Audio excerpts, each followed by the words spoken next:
살아있는 사람은 항상 마음에 한편에 근심이 있어요. 살아가는 사람 중 근심이 없는 사람은 없습니다. 근심 없는 곳이 딱 한 곳 있는데 어디입니까? 공동묘지입니다. 공동묘지에 가는 그런 사람은 근심이 없죠. 그러나 대신 그것은 생명이 없기 때문에 가치가 없습니다. 그래서 살아있는 사람은 항상 근심하게 되는데 문제는 이 근심이 이제 근심으로 끝나는 것이 아니라 그의 영혼을 안정과 힘을 빼앗고 그리고 자신의 그의 삶의 자유 행복을 빼앗고 심리적 불안과 함께 많은 재난을 부릅니다. 그래서 오늘 우리에게 있는 이 근심을 반드시 제거해야 하는데 어떻게 그 근심을 제거할 것인가 하는 것이 오늘 우리들의 하나의 숙제입니다.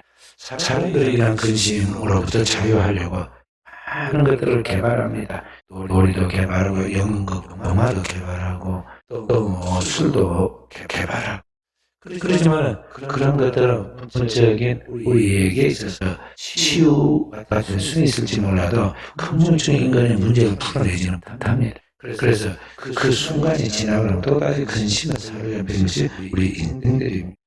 성경은 우리 근심이 사람의 뼈를 마르게 한다 그랬습니다. 그러니까 근심은 근심으로 끝나는 것이 아니라 그의 몸에 해를 가져오고 그의 마음속에 그러한 화를 불러온다는 것이죠. 그래서 결국엔 그 말은 뼈를 마르게 한다는 것은 죽게 한다 그런 것입니다. 심령의 근심은 뼈를 마르게 한다. 그 말은 결국엔 그것 때문에 내가 근심하다가 병들어서 죽는다 그런 이야기거든요. 그래서 주님은 하나님의 백성이 우리에게 하나님의 뜻이 무엇이냐를 가르치면서 기뻐하라고 막 이야기합니다. 기뻐하라, 감사하라, 즐거워하라. 그러면서 우리에게 하나님의 택한 백성으로서 이 땅에 하나님 창조한 세계 속에서 즐겁게 기쁘게 행복하게 살 거다라고 하라고 우리에게 그냥 그랬으면 좋겠다. 희망상이 아니라 하라고 명령을 하고 있어요. 우리는 그렇게 살아야 되는데 어떻게 그렇게 살아갈 수 있느냐? 성경이 오늘 그 답을 우리에게 가르쳐 줍니다. 오늘 주님은 우리에게 말씀하면서 우리가 이와 같이 하나님의 뜻을 따라 기쁘게 감사함으로 즐겁게 행복하게 살아갈 수 있는 건 뭐냐? 하나님이 살아계신다는 것이죠. 하나님이 살아계신 것 같이 또 하나님이 보내신 그리스도가 계심으로 예수 그리스도가 계심으로 나는 근심할 필요가 행복하게 살아가는 거예요. 그래서 그 말씀을 일절에 너는 마음에 근심하지 말라. 하나님을 믿으니 또 나를 믿으라. 하나님을 믿는 것 같이 똑같은 하나님 보내신 자이신 너와 함께 동행하시는 역사 가운데 너와 함께 동행하시는 그 주님을 믿기 때문에 너가 근심할 필요가 없다. 그런 말. 우리는 그 하나님의 말씀 주님이 오늘 말씀하신 그 말씀 굳게 믿고 그 말씀을 내 안에 성취하려고 해야 하는 것이죠. 그렇다면 어떻게 주님께서 말씀하신 하나님을 믿고 또 하나님 보내신 예수 그리스도를 믿을 때 그렇게 우리가 근심하지 않고 살아갈 수 있는가에 대해서 주님 6절에 말씀하신 것이 첫째는 주님의 우리의 길이 되어주신다는 것입니다. 주님께서 이 세상 모든 죄인들을 멸망하지 않도록 그 죄의 소원하고 세상의 멸망과 심판을 구원하여 영원한 아버지의 하나님 나라로 인도하는 길이 되신다. 그렇기 때문에 근심하지 말라고 말씀하고 있는 것입니다. 오늘 인간과 항상 교통하면서 하나님과 동의하게 하잖아요. 창세기 보면 첫 번째 조상 아담은 하나님과 함께 동산을 거닐면서 늘 함께 즐겁게 보냈던 이야기가 나옵니다. 그러나 하나님과 인간 사이 거리가 없었는데 어느 하나님과 인간 사이 실질적인 그런 거리가 생겼습니다. 간격이 생겼어요. 하나님과 인간 사이 담이 생겼어요. 정말 가로막힌 담이 생겼는데 그 담이 무엇입니까? 죄의 담입니다. 하나님과 인간 사이에 담이 생겼어요. 그래서 하나님이 우리에게 가까이 올 수도 없고 우리가 하나님께 더 가까이 갈 수 없게 됐어요. 이 질문에 막 담이 있었는데 이 담을 그리스도께서 오셔서 해결하셨다는 것이죠. 우리 죄를 담당하기에 그리스도의 인간의 몸을 입고 인간의 신하여서 성령 신하여서 우리의 죄와 허물을 십자가에 위해서 담당하십니다. 그리고 우리가 죽어 저주받고 멸망해야 할 그 죽음의 대가를 주님께서 대신 치러 놓으시고 다 이루었다. 십자가에 피 흘리시며 속죄하여 그 완성을 이룰 때 성령의 정의 위로부터 찢어져 아래까지 둘이 됩니다. 그때 성전은 주님의 몸인데 그 몸이 분리되면서 중간에 담, 한 사이 가르마 담, 성소와 지성전 가르마 담이 허물어진 것이죠. 그래서 이제 우리가 아버지께 직접적으로 나갈 수 있도록 되어졌는데 그것을 주님 표현하기 길이었다고 말하는 것입니다. 그래서 우리는 넉넉하게 은혜의 보좌 하나님의 담대하게 나가서 모든 알수 있는 길이 열린 거예요. 그래서 가르치는 여러분은 항상 누군가 대신해서 우리의 자리를 빼줘야 돼요. 구약시대는 제사장이 그 주관에서 하나님과 인간 사이의 그 죄를 대신 속죄하는 사람으로 역할을 담당했습니다. 카드는 구약의 반전으로 구약을 믿고 구약을 매일 있기 때문에 구약의 제사장들 하는 일을 지금 카드에게 신부들이 합니다. 그래서 신부들이 죄를 구하면 신부들은 대신 속죄를 한다고 하는데 그게 사실 좀 엉터리잖아요. 왜냐면 신부들도 자기 문제 해결하고 인생이 괴로우니까 술을 먹고 막 하고 얼마나 달리는지 몰라요. 스트레스 풀라고. 너무 술에 취해가 실수도 많이 하죠. 근데 그분한테 와가지고 자기 문제를 못해서 답답한 그 문제를 그분이 어떻게 알아서 해결할 거예요. 근데 그때마다 저는 거기 앉아있구나. 여기에서 제가 이를 죄를 지었습니다. 그러면 저쪽에서는 그냥 딴 말든 뭐라고 이야기를 답을 줍니다. 내가 제 죄로 사람들아 가서 마당에 불 다 뽑고 가거라. 또 일주일 동안 어디 가서 봉사하고 오너라. 그렇게 함부로 죄로 속한다고 이야기를 하죠. 그렇게 해서 심지어 안정을 주려는지 모르지만 그것은 죄상은 아니죠. 진정한 하나님의 같은 장제의 죄의 문제가 아니라 그리스도시고 그리고 이미 십자가에서 인생한 자가 이걸 놓았기 때문에 우리가 할 일은 뭐냐 그 그리스도의 이름으로 그리스도를 의지하여 그 십자가 오해를 믿고 우리가 하나님 앞에 은혜를 사서 부르짖고 내 죄를 회개하고 나가는 거예요. 그러면 주님께서 친히 흘린 보혈 피를 우리에게 흘려서 우리의 죄를 사하고 우리 마음속에 있는 양심을 깨끗하게 하여 하나님의 거룩한 새로운 삶을 만들어간다 이 말.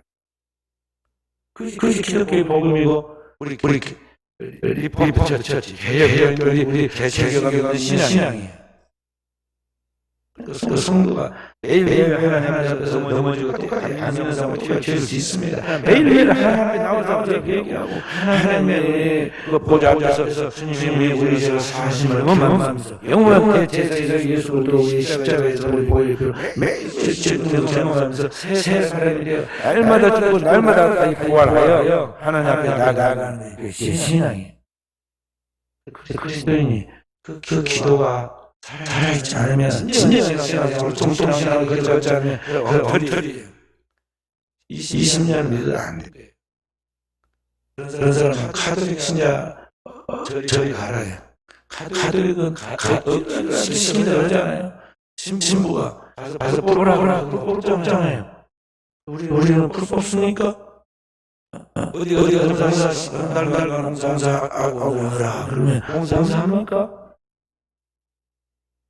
당장 소리가 납니다. 왜 내가 그걸 해야 하냐고. 그러니까 이게 우리 신자들의 신앙이 듣기는 하는데 실제로 행함이 없는 신앙으로 죽은 신앙이 되는 거예요. 그래서 오늘 주님은 언제나 아버지께서 직접적으로 나가셔서 우리의 모든 문제를 알고 그리스도 예수의 피를 의지하여 그리스도 예수의 피가 오늘 아버지 앞에 우리에게 하나님의 속죄의 근거가 되고 그 어린아이의 피로 말미암아 오늘 우리가 하나님 앞에 당당히 나갈 수 있는 증거가 되고 그 피를 인하여 아버지께서 그리스도 예수를 우리를 부활시켰듯이 오늘 우리에게 그리스도 예수의 이름으로 그 공로로 오늘 우리를 죄와 사망하고 있는 상태에서 이렇게 세우는 부활의 역사를 실험시킨다는 거죠. 그 주님의 계획이기 때문에 아버지께로 나아가는 영원한 계획이 되기 때문에 주님께서는 마음에 근심하지 말라는 거예요. 근심하지 말. 두 번째 말씀이 뭡니까? 주님께서 오늘 우리에게 진리가 되어주기 때문에 근심하지 말라고 말하는 것입니다. 오늘 우리 인생이 나그네 길 한 번에 문제가 해결돼서 그 다음부터는 문제가 안 생기면 얼마나 좋겠습니까? 그러나 우리 인생은 마치 파도가 계속해서 밀려오듯이 우리 인생은 끊임없는 문제 선생이고 끊임없는 걱정 선생이에요. 문제 없는 인생이 없다니까요. 어제 다루어서 오늘 문제 없으면 좋겠지만 오늘 또 다른 문제가 우리를 압박해 옵니다. 그리고 그 문제 분명 답해야지 하는데 어제는 답을 분명히 가졌는데 오늘은 그렇게 답이 안 나와요. 그래서 막 방황을 합니다. 그런데 우리 인생 나그네 길에 오늘 하나님이 무엇인가를 가르치고 그 뜻대로 살 수 있도록 우리를 인도하는 하나님의 진리가 바로 예수 그리스도이기 때문에 그 문화는 해초에 하나님의 말씀이 오늘은 우리의 심령에 하나님의 살아있는 말씀으로 떨어져서 역사하는데 그 하나님의 말씀이 오늘 가운데 역사하기 때문에 그리스도인이 살아가시는데 바로 진리가 되신 주님이 계시기 때문에 우리가 근심할 필요가 없다. 그러면 주님 오셔서 우리에게 천국의 진리, 하늘의 진리를 땅에서 다 풀어서 설명해줬습니다. 구약에서 율법에 말씀하셨는데 이렇게 말한다. 하면서 주님이 말씀하셨잖아요. 율법에 있는 모든 말씀을 재해석해 줍니다. 이 산상보훈입니다. 주님이 천국의 진리를, 그 우리가 하나님한테 새롭게 해석해 주니까 그 말씀 얼마나 술수님처럼 다르든지 백성들이 거기에서 행복함을 느꼈잖아요. 오늘 이 땅에 있는 많은 사람들이 하나님의 뜻이 무엇인지에 대한 진리를 모릅니다. 그렇기 때문에 하나님의 말씀을 경청하기 위하여 성경을 읽거나 교회 가서 듣거나 그렇게 하지 아니하고 대다수 사람들이 학교에서 뭐 답을 찾은 줄 알고 초등학교부터 대학원까지 가도요 진리를 몰라요. 그래서 무슨 실수를 합니까? 많이 배웠다고 해서 그런 사람 실수 안 할 줄 알았는데 엉뚱한 종교도 아닌 이상한 사교에 빠지잖아요. 똑똑하던 사람들이 다 근데 빠져요.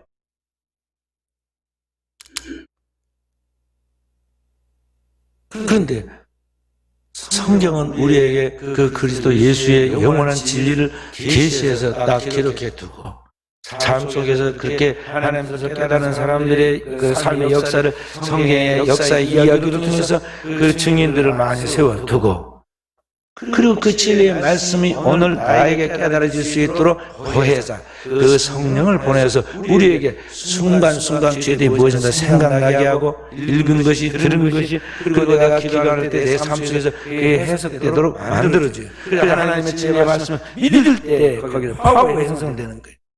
진정한 믿음이 말씀에 대한 믿음이 생겨서 그 말씀대로 살게 되는데 그 말씀대로 살 때 복이 되는 거예요. 그렇기 때문에 주님이 우리 인생 나그네 길에 할 뜻대로 살도록 가르치시고 인도하는 진리가 되기 때문에 주님께서 뭐라고 말씀해요? 근심하지 말라. 근심하지 말라. 요한복음 14장 26절 말씀 함께 읽어봅니다. 14장 지금 아까 우리 읽었어요. 한 장만 딱 넘기면 26절 함께 보혜사 곧 아버지께서 내 이름으로 보내실 성령 그가 너에게 모든 것을 가르치고 내가 너에게 말한 모든 것을 생각나게 하리라. 아멘. 우리는 매일매일 모든 일을 할 때요 어떻게 해야 할 것인지 방황이 돼요. 흔들릴 때마다 그때도 누가 탁탁탁 가르쳐주면 좋잖아요. 근데 우리 대다수 크리스찬들 결정 장애가 있어요. 판단력이 자꾸 안 써요. 그리고 물어. 애기도 아닌데 말이요. 자꾸 묻습니다. 구역장한테 묻고 교구장한테 묻고 안 되면은 뭐 교회에다가 전화해가지고 목사님한테 묻고 물어. 그것도 모르고 자꾸 그러지만은요. 생각 그때는 안 나요. 어떻게 할지 멍해져. 저도 그래. 저도 그럴 때가 있어요.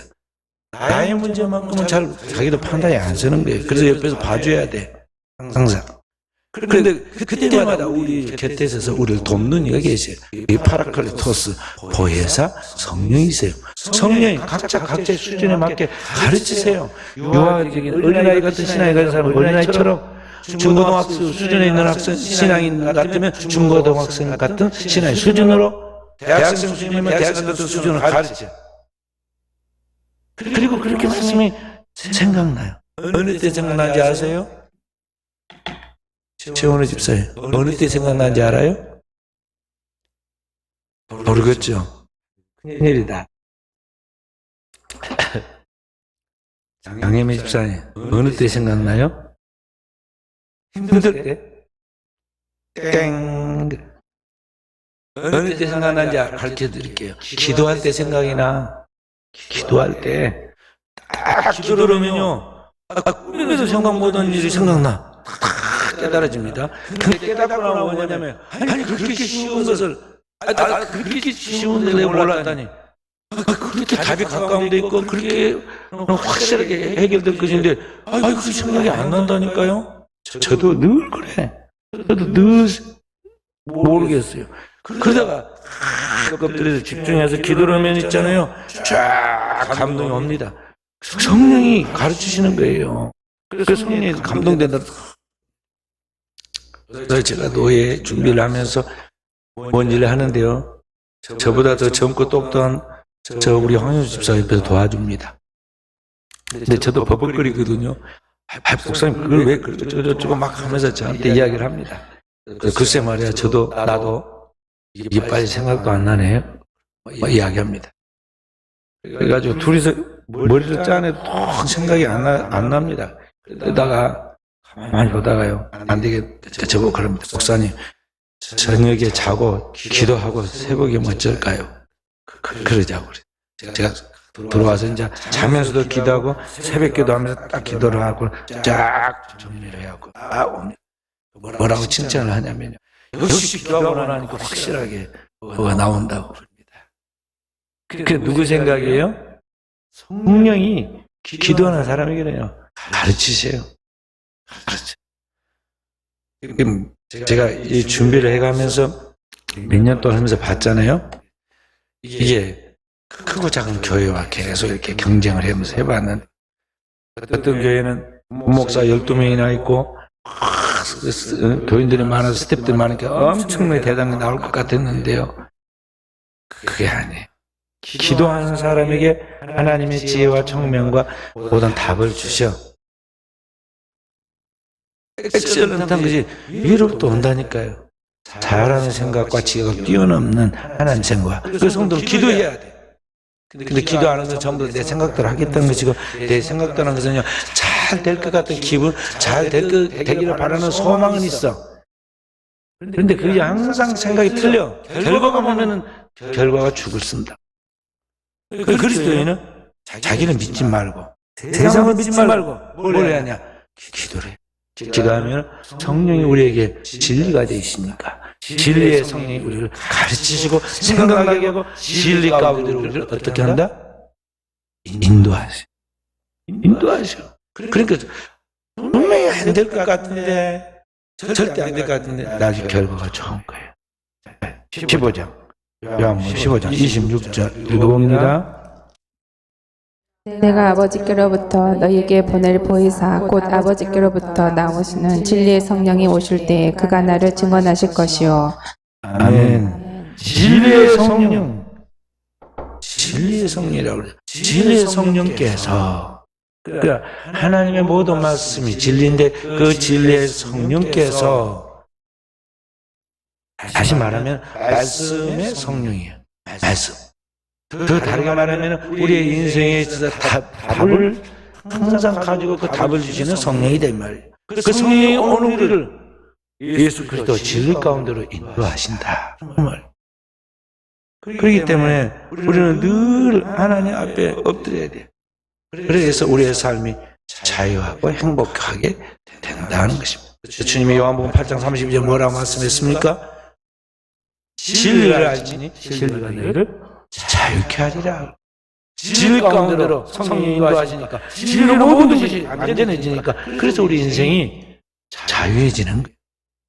사람들이 웃긴 것도 없는데, 감옥에 갇힌 것도 아닌데, 발에다가 뭐 쳐서 채운 것도 아닌데 항상 뭔가에 묶여가지고 우리가 터덕거려. 답답해. 자유가 없어. 그런데 진리 안에 있을 때 진리가 나를 자유케 한다는 것을 알고 우리는 늘 그 주님 안에서 답을 찾도록, 성령이 우리를 진리 가운데 인도하여 답을 준다고 알고 그 진리 가운데서 하나님 참된 자유와 참된 기쁨을 누리는 종들이 되어야겠어요. 우리가 다윗을 이야기합니다. 다윗은 구약에서 최고의 부귀와 명예와 영광을 누리는 왕입니다. 왕이면 다 좋을 것 같은데 근심이 많아요. 다윗이 쓴 시를 보면은요, 행복을 같이 보입니다. 시냇가에 심은 나무 과실을 많이 맺은 같이 행복하다. 주께서 목자가 되고 나는 그 양처럼 나는 부족함이 없다. 늘 그렇게 노래하니까 다윗의 행복 만점인지 알잖아요. 그래서 다윗의 생애 기록, 역사적 기록, 그의 다윗의 시편 전체를 쫙 읽어보면요, 고난의 연속이에요. 고난의 연속이에요. 집에 있을 때가 좋았지. 부모님 있고 형들 밑에 있었을 때 막둥이였지만은 그때 조금 형들한테 치이긴 했지만 그때가 제일 행복했을 때. 왜냐하면은 그가 왕이 되기 전에는 사울 왕에게 쫓겨서 젊은 날에 상과들로 벼룩처럼 뛰어다니면서 방황하고, 왕이 된다면은 주위의 나라들의 공격을 받아가지고 이방 나라로 끊임없이 싸웠고, 왕이 돼서 조금 안정되는가 했더니 이번에 자녀들이 욕정과 증오로 서로 얼룩성쟁을 벌이고 죽이고, 심지어는 그 아들 중에는 자기를 아버지를 반역하고 쫓아내서 죽이려고 하는 반역도 일어나고, 그리고 후계자를 세워놨더니 나중에 보면 그 세운 솔로몬이 또 자기 동생, 형들까지 다 죽이잖아요. 그래서 괴로움이 많았어요. 그 다윗의 시편을 보면요, 시가 제일 많이 쓴 사람이 다윗인데 다윗의 시편의 3분의 2가 뭐냐면 탄식시야. 괴로워가지고 하나님 앞에 부르짖는 탄식시라고. 시편 90편에 모세도 딱 편지 시 한 편 썼는데, 모세가 뭐라고 그러냐면 인생이 강건하면 70이고 장수하면 80인데 그 모든 날들이 수고와 슬픔뿐이다 그래. 여러분만 인생에 괴로움이 많고 나만 인생에 가장 힘든 한 짐을 지고 가는 게 아니에요. 우리 모든 인생의 이 땅에서 죄 아래서 죄의 짐을 지고 그런 고난의 삶을 사는 것입니다. 자, 우리가 똑같은 그런 삶을 살 때 이 다윗이 어떻게 하나님 앞에 인정받고 진리의 바른 도를 따라 살고 백성들에게 덕을 베풀어서 역사 가운데 하나님께서 그에게 영예를, 아브라함과 다윗이 하신 예수 그리스도의 세계라고 말하는 것, 그리스도의 조상으로서 영예, 그리스도의 왕의 모형으로서의 그런 영예를 주었느냐? 우리가 그걸 알아야 돼. 다윗이 그 고난이 누구보다도 많이 있었지만 다윗의 큰 특징이 무엇이냐면요, 다윗은 고난에 그런 문제가 있을 때 사람들처럼 해서 술 먹고 풀고 친구들로 만나가지고 스트레스 풀러 다니고 또는 인간주의 수사 방법을 써가지고 문제를 해결하려고 그러지 않았어요. 늘 다윗이 한 것도 뭐냐, 주야로 주의 말씀을 묵상하고 기도해요. 그리고 주의 뜻이 무엇인가에 대하여 늘 하나님 앞에 영적 분별해가지고 분별해서 말씀 속에서 답을 찾았다는 거죠. 그리고 어떨 때 보면요, 너무나 그렇게 그럴 정도에 전쟁에 죽고 사는 문제라 빨리빨리 나가서 문제를 해결해야 돼요. 그 시간에 기도한다고 갑니다.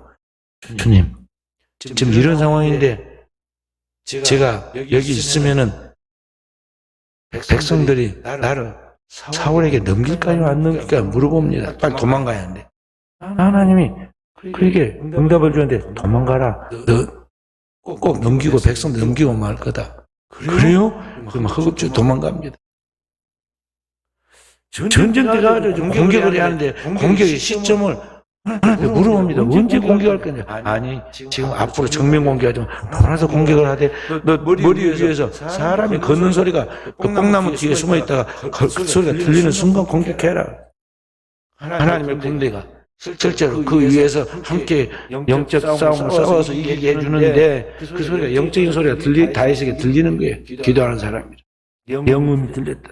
실제 뽕나무 위에서 사람 발자국 같은 소리가 막 들리니까 공격! 그래가지고 전쟁에서 이겼어. 그리고 얼마나 전쟁에서 크게 이겼던지 물이 흩음같이 흩었다. 그래서 바알부가심이라 지명을 그렇게 이름을 지었어요. 그러니까 하나님의 말씀 속에서 항상 답을 찾았다는 것이죠. 진리를 하나님께 묻고 하나님께서 지혜의 응답을 받았다는 것이죠.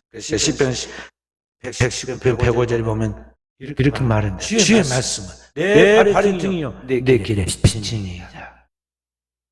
우리의 삶에 분명한 답이 말씀이신 주의 그 그림을 살아서 역사하고 우리 가운데 있는데 오늘 우리가 고민되는 일이 많은데 왜 우리가 그 주님 이렇게 부르지 않을까요? 우리나라가 무지하고 가난하고 글자를 보는 사람이 90%였던 그 시대, 조선시대에도 우리 믿음의 조상들, 한국의 믿음 정들은요, 어떻게 시대에 등불이 되느냐? 기도했어요. 기도했다고. 초대교회는, 우리 한국 초대교회는 기도했어요. 근데 오늘날 한국을 하나님께 싹 살게 해주고, 다 공부해가지고 글자 모르는 사람 하나도 없는데, 먹고 사는 것, 최소한 국가가 챙겨줄 정도로 그렇게 노래가며 살 수 있는 길이 있었는데, 제 어렸을 때만 해도요, 직장이 없어. 오늘 보려고 해도 볼 데가 없다니까요. 뭔 공장이 있어야지. 또는 어디 일터가 없어요. 그래서 우리나라 사람들 그 일거리를 찾아가 저 독일에 가서 탕과해. 그것도 아주 막 시험 봐가지고 경쟁해가지고 가서 돈 벌었다니까요. 돈 벌 데가 없어. 그러니까 어땠느냐, 우리 젊었을 때는요, 여기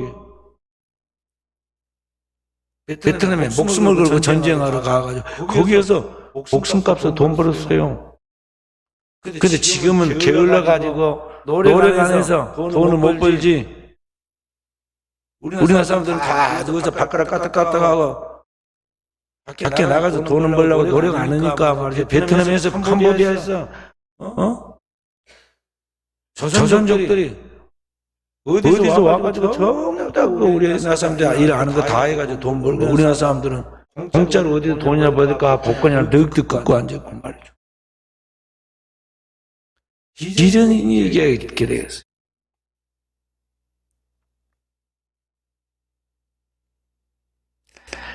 그래서 오늘 우리는 진리 대신 하나님 앞에 주의 뜻이 무엇인가를 묻고 기도해야 돼요. 그래서 자기를 돌아봐야 돼요. 인간은 발전해야 가거든. 인간이야. 동물은 발전 안 해. 100년 전에도 영장류라니 뭐니 해도 원숭이도 제일 영리하다. 원숭이도 100년 전이나 지금 똑같잖아요. 나무 위에 올라갔다 내려갔다 그 따먹고 살지 뭐. 아파트 짓고 자동차 만들고 미사일 만들고 막 전쟁한 거 봤어요? 발전이 없어. 인간만 발전하는데, 인간이 영적인 성화가 이루어지는 것은 진정한 자기를 돌아보고 회개하는 것, 회개를 통해서 내가 안 되는 것을 주님이 도와주시도록 돌봐주시도록 하나님의 말씀을 통해서 자기를 새롭게 만들어가는 거예요. 그것이 기도고 그것이 성화예요. 그래서 삶의 가장 우선순위로 먼저 해야 할 것이 기도예요. 지금 40일 작전 기도하는데요. 다른 교회는 또 이제 하도 안 하니까 다니엘 기도라는 것을 만들고 21일 동안 다니엘처럼 기도한다고 해서 억지로 해가지고 영상을 띄워놓으면 그 따라서 하는 그런 수준으로 하는데 말이죠. 왜 그렇게 하는지 모르겠어요. 자기 영혼의 몫을 위하여 자기가 목숨을 걸고 기도해야지. 꼭 그렇게 현대식으로 막 영상 봐가면서 따라하게 해야겠어요? 진짜 공부 잘하는 학생들은요, 남 따라서 뭐 어디서 누가 공부하니까 따라가가지고 도전에 간다, 어디 간다, 뭐 해가지고 안 해요. 진짜 공부하는 학생들은요, 혼자 합니다. 혼자. 딱 그래서 4시간이고 5시간이고 8시간이고 집중해서 다른 데 가면 집중력이 약해지고 다른 사람들 있으면 시간 낭비하는데 절대 그렇게 안 해요. 신앙도 마찬가지야. 영적으로 정말 경제에서 있는 사람들은요, 사막에 가든지 산에 가든지 거기 가서 진짜 하는 거 1대1 단독으로 서서 하나님 앞에 독대하여 거기에서 하나님 앞에 부르짖고 기도해서 영성을 쌓고 그러지. 남이 시장에 가니까 가가지고 재밌게 보내고 와가지고 호떡도 하나 사먹고 팥죽도 사먹고 뭐 그렇게 해가지고 그런 게 아니다 이 말이죠. 그래서 자기 영혼을 생각해서 기도해. 진리의 성령이 오늘 우리의 길을 한 걸음 한 걸음 매일매일 인도하여 답을 찾기까지 그렇게 우리가 나가야 한다는 것입니다. 마태복음 11장 28절부터 30절에 보면 주님께서는 우리에게 수고하고 무거운 짐진 자들 다 내게로 오라. 내가 너희를 쉬게 하리라. 나는 마음이 온유하고 겸손한 내게 와서 배우라. 그러면 너희가 쉼을 얻으리니. 주님이 우리에게 가르쳐 주신다 이 말이에요. 그래서 마음의 자유와 평화가 없고 안식을 얻을 수 있도록 만드시는 거예요. 그래서 정통 신앙인으로서 제대로 믿어야 돼요. 잘못된 그런 신앙의 풍토를 따르면 안 돼. 그리고 좋지 못한 말 듣지도 말아야 하고 생각지도 말아야 하고 우리는 성경이 우리에게 뭐라 계시하였는가? 하나님의 말씀이 나에게 무엇을 말씀하신다에 대하여 내가 직접 성경을 읽고 설교의 말씀을 듣고 그 말씀을 그러한가에 대하여 상고하는 성경의 가르침, 제자 훈련에 대해서 자기의 삶을 적용해야 해가지고 제대로 된 제자가 돼야 돼요. 혼자라도 영원히 하나님 앞에 설 수 있을 만큼 경지에 서라는 거죠. 그것이 그리스도 예수의 사람들에게 사도 베드로가 우리 예수 그리스도와 그를 아는 지식에서 자라가라. 우리 예수 그리스도와 그의 은혜 안에서 그를 아는 지식에서 자라가라 그렇게 말해요. 베드로서 3장 18절 자라가라. 진리에서 우리가 자라야겠어. 세 번째로 오늘 주님께서 우리에게 근심하지 마라 그렇게 말씀한 것은 뭐냐면 예수 그리스도께서 나를 영원한 멸망에서 구원해서 아버지 집으로 인도할 그 생명이 되어주시기 때문에 내 생명을 보장해 주기 때문에 근심하지 말라 그런 거예요. 우리가 항상 걱정하는 게 뭐냐면 내가 죽을까 그게 걱정이 되거든요. 죽을까. 절대 걱정하지 마세요. 제가 요새 새벽 기도 때도 계속 구약성경 11개하를 지금 쭉 창세기부터 강의에 들어가고 있는데 거기 보면 놀랍게도요. 못된 왕도 좋은 왕도 다 생명이 거의 비슷하는데 뭐냐면 제의기간이 거의 40년이에요. 하나님이 생명에 딱 주어진 그 기간이 지나면 딱 불러가 버려요. 하나님은 정한 생명이 있어요. 하나님의 사명을 감당하기 다시 말해서 사명이 끝나기 전에 죽지 않는다는 거죠.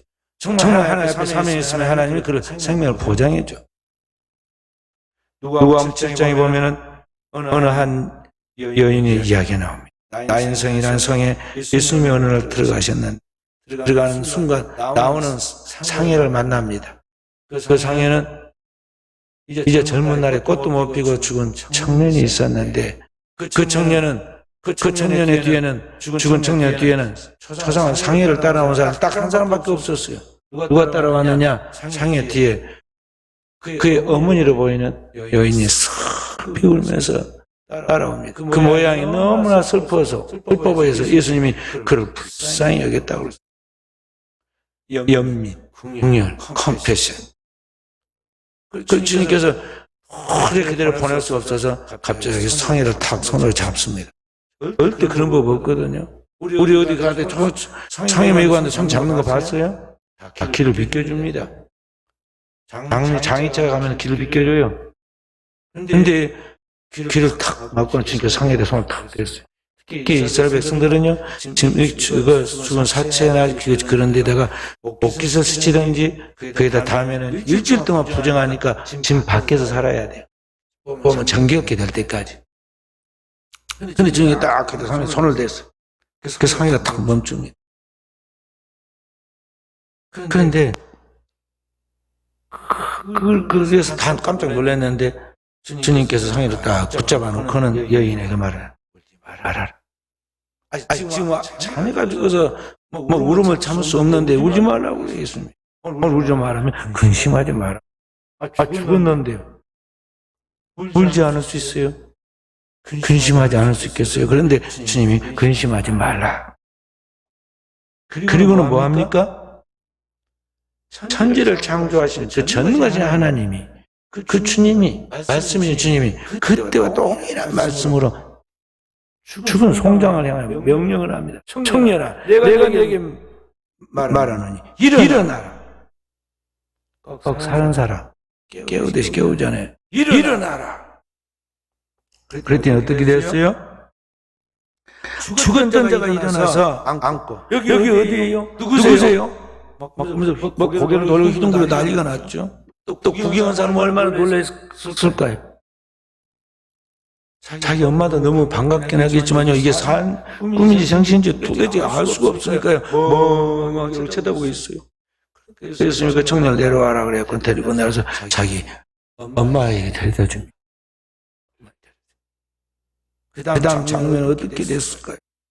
모든 사람이 죽은 자를 살려서 어머니 품으로 돌려보는 것을 보고 영광을 하나님께 돌렸다고 그랬어요. 그게 뭐냐? 주님이 생명이다 이 말이에요. 걷어갔던 호흡에 그 생기를 주님이 다시 그 코에 불어넣어서 생기를 불어넣어서 영원한 생명의 말씀으로 그 코에 생기를 불어넣어서 살게 한 거예요. 주님은 생명이시다.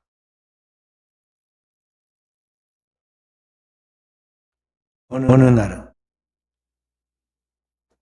6월자 때마다 예루살렘에 올라가신 예수님이 들렀던 집, 마리아와 마르다 집, 그 집에 부모는 없고 남매만 있었는데 부모 대신 유일하게 집안에 남아있는 하나의 남자가 있었는데 나사로가 그 집의 유일한 희망인데 이 사람이 병들었어요.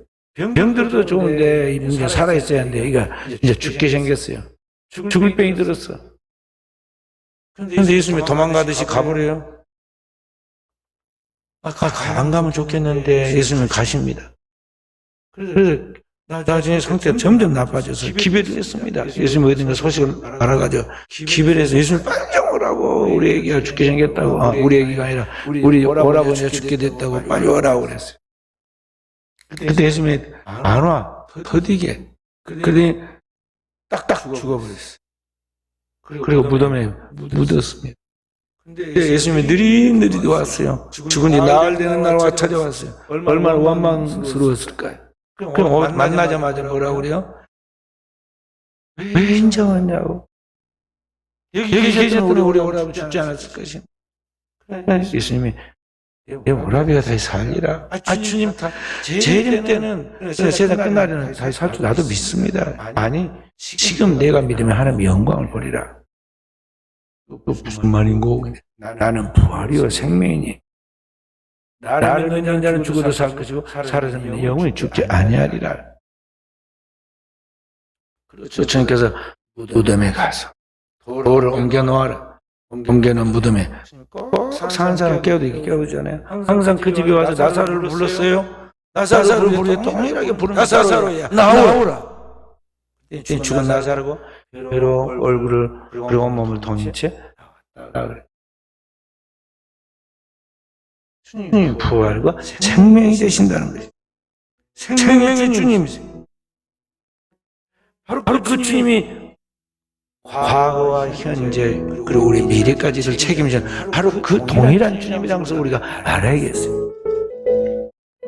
내가 믿으면 생명이신 주님을 믿으면 하나님 영광을 보리라 하지 않았느냐. 나사로에게 그리고 여기 마리아와 말대기만 할 말이 아니에요. 오늘을 사는 우리에게도 동일하게 말씀하신 하나님이세요.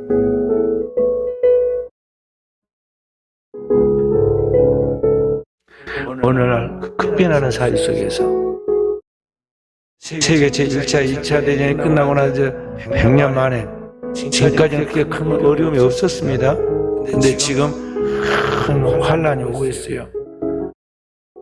지진과 화산 폭발과 그 다음에 기후 변동과 함께 이제 전쟁이 벌어지고 있어요. 여기저기 큰 전쟁이 지금 벌어지고 있습니다. 거의 지금 사람들이 예견하기로는 3차 대전으로까지 번질 위험성이 있다고 그러는데 이제 그러면 종말이 오는 거예요. 왜냐하면 과거쯤 막 활 쏘고 그래도 그때는 큰 전쟁이라고 그러는데 그냥 뭐 그런 거 아니에요. 1차 세계대전 때 인류의 3분의 1이 죽었는데 그때 쏜 총은 뭐냐면 오늘날로 말하면 딱 총과 같아. 지금은 최소한의 미사일이야. 가자 지역에서 이스라엘 땅으로 5,000발 미사일을 쏴가지고 지금 큰 전쟁이 벌이는데요. 우리나라는 딱 관해서 그냥 핵무기 아직 안 쓰고 그냥 포를 쏴도요 한 번에 15,000발을 쏴갖고 우리 남한 쪽에 날아올 수가 있어요. 장사정포라고 큰 미사일 포가 북한에서 우리 남한 쪽으로 그게 15,000개가 한 번에 쏠 수 있게 되었고 있다니까요. 본문을 다 이렇게 했어요. 어찌 되겠어요? 근데 그거는 이제 그냥 포야.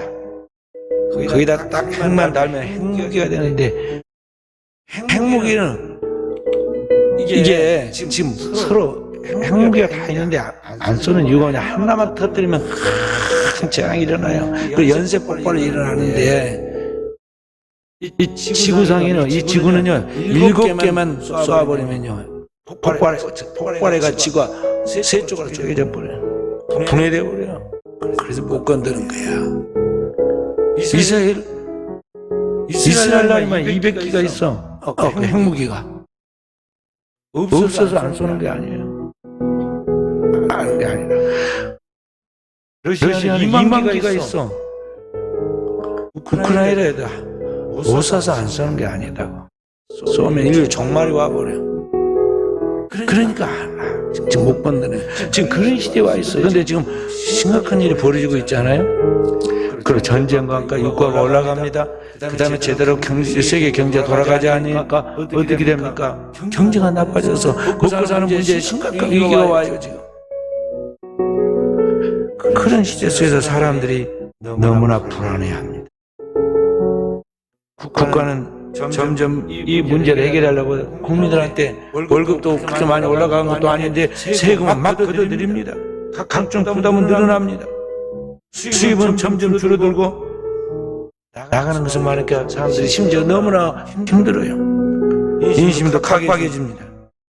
이러할 때 어느 사람들은 어떻게 살 것인가에 대한 사람을 찾아서 답을 찾으려고 사람을 기대합니다. 믿을 것은 자기 자신과 돈밖에 없다 생각해가지고 막 돈으로 쫓아다닙니다. 그런데 세상 사람들 다 그렇게 살아요. 그러나 주님이 오늘 그렇지 않게 살지 말라는 것이죠. 너는 마음에 근심하지 말라. 하나님은 믿으니 똑같이 하나님은 같이 보내신 그리스도를 믿으라고 그랬어요. 왜냐? 그 주님이 우리에게 아버지께까지 끝까지 우리의 길이 되어주고 우리에게 영원한 답이 되는 진리가 되어주고 우리의 생명을 끝까지 보존해서 하나님 앞에 나가는 영원한 생명이 되어주기 때문에 그러하다. 그 주님을 굳게 붙잡고 그 주님을 의지하고 오늘 우리가 남은 종대 대학이었어요. 그 주님이 우리 아버지의 집으로 완전하게 우리 인도하실 거예요. 주님이 열어놓은 길에 우리는 당당히 은혜의 보좌 앞에 나아가는 오늘의 시대에 껴있는 종들이 되어야겠습니다.